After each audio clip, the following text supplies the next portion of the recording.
Timing. One of the most important things about communication is getting the timing right. Is it the perfect time to ask that person at work to do something for you? Is it the right time to clarify something with a work colleague? Is it the right time to ask your mum and dad for something? Timing is everything. If you're at school and or you're at university and you've got something big to tell your parents, don't drop bombshells. Don't just say, I'm pregnant in the car on the way to school. That can be dangerous and it's incredibly inconsiderate. Is this the best way, best place and best time to tell them this news or give them this instruction or ask for advice? If you're at work, and one of my friends had this where she was trying to speak to someone for ages, she found him and he was incredibly tense and he was smoking a cigarette outside. She went up to him and she really wanted to get some information, and I think he snapped at her. She came back and said to me, oh my gosh, she was in tears and said, oh, he didn't hear me. She says, this always happens to me. I'm never heard. I never feel like I'm listened to. People don't take me seriously.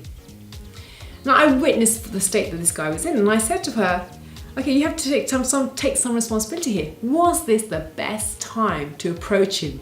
From what I can see in his body language, he's incredibly tense. He's smoking a cigarette like this.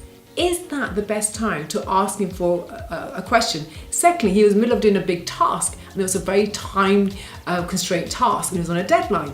Thirdly, her voice was very, very meek. I never feel like I'm listened to, that kind of voice. Ask for what you want straight up in a matter-of-fact manner. Tell me when is a good time for me to ask you this question.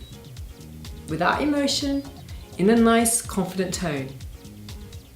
And after that, she realized it made such a big difference that that's the place where she's been going wrong her whole life. If you're talking to your boss at work and they're on their way to a meeting and they've got full-on diary, it's better to book a time with their secretary or to say to them directly, look, when is a good time for me to catch 5 minutes with you face to face? Ask very clearly for what you want. It's always down to you. Think about timing, and it's a brilliant way to make sure that you get what you want. It matters to me. I don't always get it right though, obviously I don't. Sometimes it's fly off the handle. I'm just a normal human being. I make up as I go along.